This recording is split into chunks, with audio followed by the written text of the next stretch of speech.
think we can make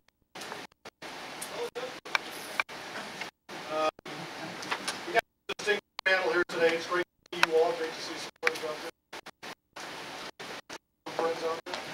there. Okay, everybody's awake. 2, 3. Hey, we're doing well this morning, aren't we? Huh? Is this a class on Friday morning at a university?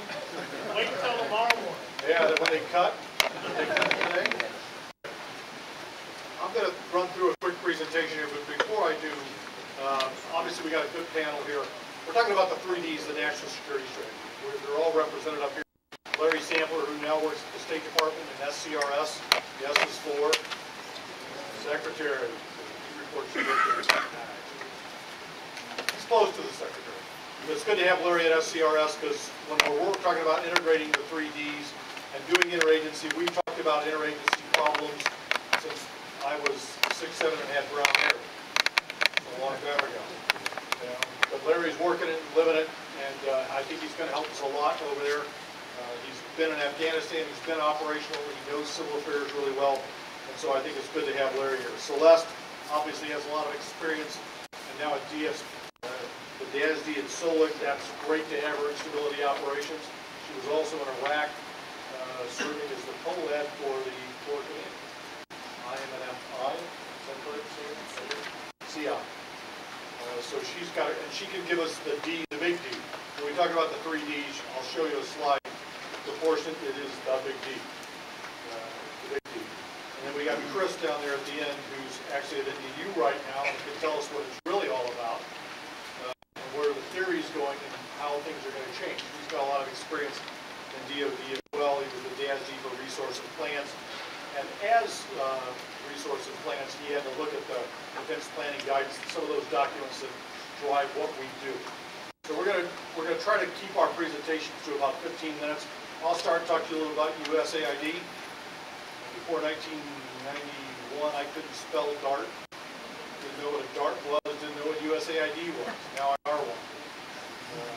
So DARTs was something you did in a pub someplace. But we're going to talk a little bit about that and how it's changed and where we're going. Maybe we are. Yeah, look at that. Okay. Let's see if we can run through this, and then we'll keep the questions till the end. How's that sound? Everybody all right with that? Everybody awake? Yeah. Okay, here we go. This is the bureau, as Ron pointed out, that we run, that I run. That was some guys carrying some Cobian radios over the mountains in Afghanistan. This is the 3Ds.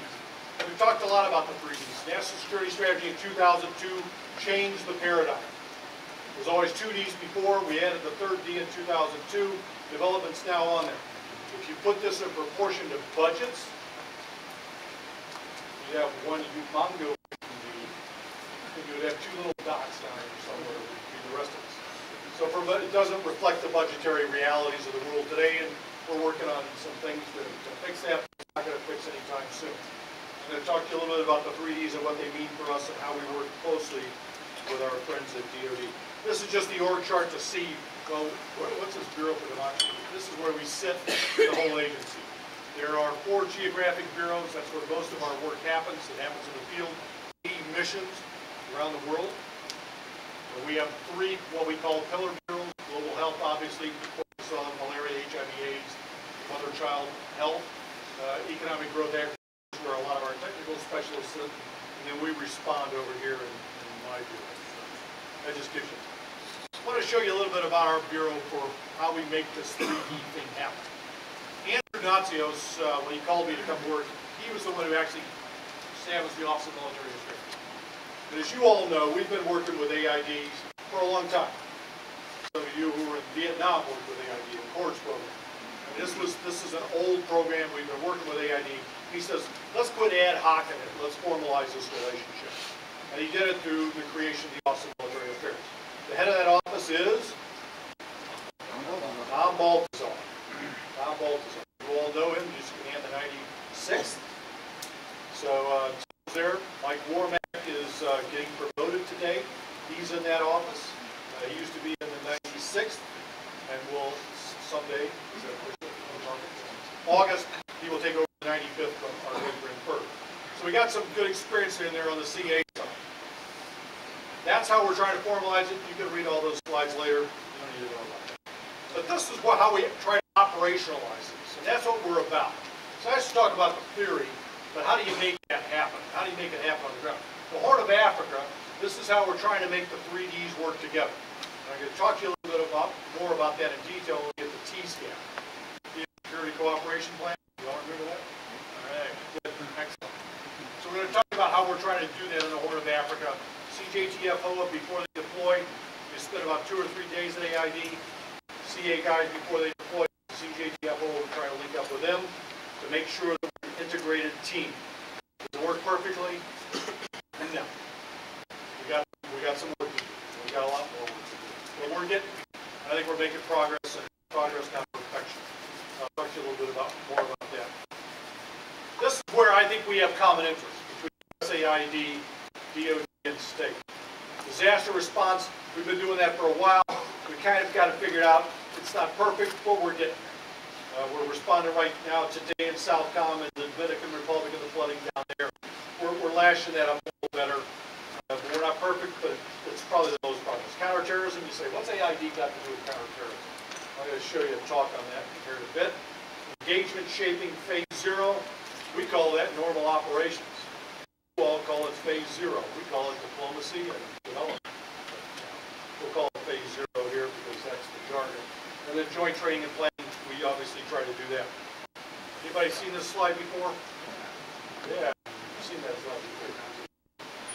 When you talk to combatant commanders, they will tell you that 80% of the global war on terror is down here. It's the non-kinetic stuff. We call it normal operations. Kinetic stuff up here, 20%. So you got to think about, well, what's the AID got to do with that? How do we make that happen? What do we have to do on the indirect side of this thing? We're going to show you a little bit about how that happens. We strip away all that kinetic stuff. We can hopefully take those 3 lines of operation that are in the indirect approach, and we can draw it into something. You probably ought to buy somebody a beer if they can. Well, Larry knows. Larry knows it. Can anybody recognize what these lines are right there? Those blue lines? Anybody but Larry? The F framework. The F framework. That's the foreign assistance framework that was brought in by Ambassador Tobias, synchronizing these are the goals of foreign assistance. So for the first time, foreign assistance is supposed to fall into 5 categories. And that's the framework. And so what we've done is we've taken those 3 indirect lines of operation and translated it into where we work. This is not rocket science, folks. As my good friend Dennis Barlow would say, this is a BFO. That's not something, it's a blinding flash of the obvious. We do this stuff every day, all the time, and it fits into this framework so we can focus our development in foreign assistance. There are 51 agencies and departments of the government who do foreign assistance. 51. Had the head of an NGO come to us and say he gets funded by 23 separate agencies of the government. That's wrong. Because how can you focus your effort if we're doing it? This framework tries to do it. You can see how it fits in the indirect line. But what we're really trying to do now is say, okay, we're doing all this, but let's look at what we're really talking about. This is counterinsurgency, counterterrorism. This is the lens we're looking at. If you build a school in Sahel, if you build a clinic in Sahel, it's development work that is also helping the global war on terror and counterinsurgency operations. So we're looking at that. We're trying to link that up and make sure it's synchronized with what you all are doing. Talk about T-SCAP. The framework I showed you, we do that. It derives from the National Security Strategy. There is a joint planning document between the state and the AID. Anybody ever read it? Came out last year. It was a joint plan. It exists. Somebody read it? Why you up here? Yeah. Excellent. Excellent. The National. Did you look at the panel racer here? That's not good. That's never a good thing. You all know this pretty well. How we do your engagement strategy, how it flows down to the T-SCAP, national security strategy. That's changing. Maybe Chris will talk about that. But this is how we do it at AID. Now, wouldn't it be nice if we